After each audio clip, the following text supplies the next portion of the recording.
Oh, mais c'est un instant tuto avec la transformation de Mikey Mike. Dans mon document, j'ai un groupe qui contient un A, un B et un rond. J'ai envie de déformer le A par exemple.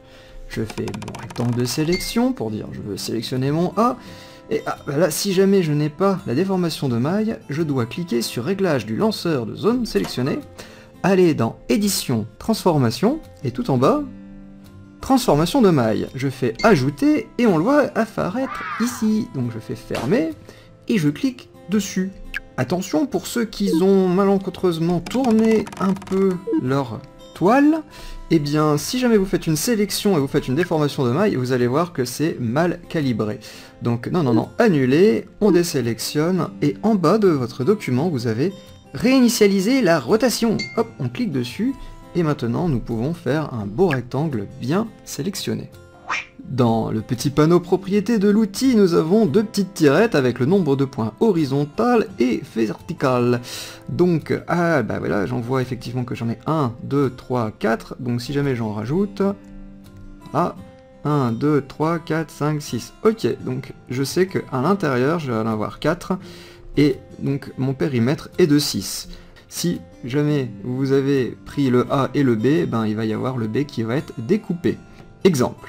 Je sélectionne le A et le B, je clique sur le bouton transformation de maille, je le mets par exemple comme tout à l'heure, allez hop, on va le mettre à 7, et je vais déformer ici, et voilà.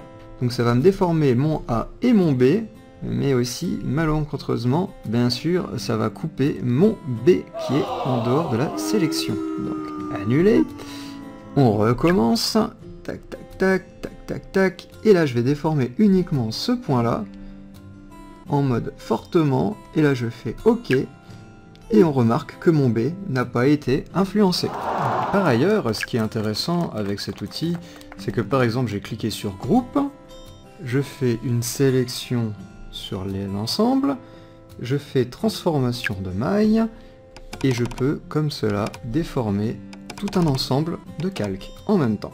Si le maillage vous perturbe et vous voulez voir à temps réel qu'est-ce que ça rend la modification de ma transformation, vous restez appuyé sur la barre d'espace et comme ça, ça masque le maillage. Vous avez dû aussi remarquer que lorsque je fais une déformation, tout se grise et je ne peux plus rajouter ou soustraire de points.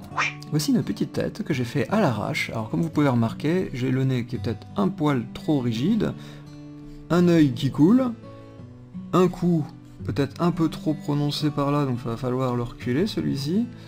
Mais plein de petites autres modifications que je vais uniquement retoucher avec la déformation de maille. Un petit peu comme la fluidité sur Photoshop, hein, ou comme d'autres logiciels. Allez, c'est parti.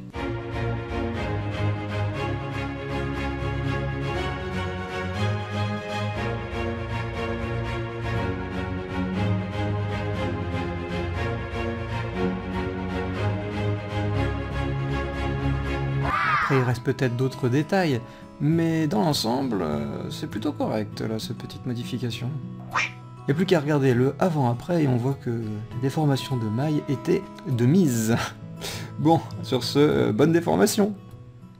Désabonne-toi dès à présent, retire le like si ça a déjà été fait. Par contre, rejoins le serveur Discord. C'est le serveur Wizard, le lien est dans la description. Ah bon, il y a un lien ici? Ah ouais.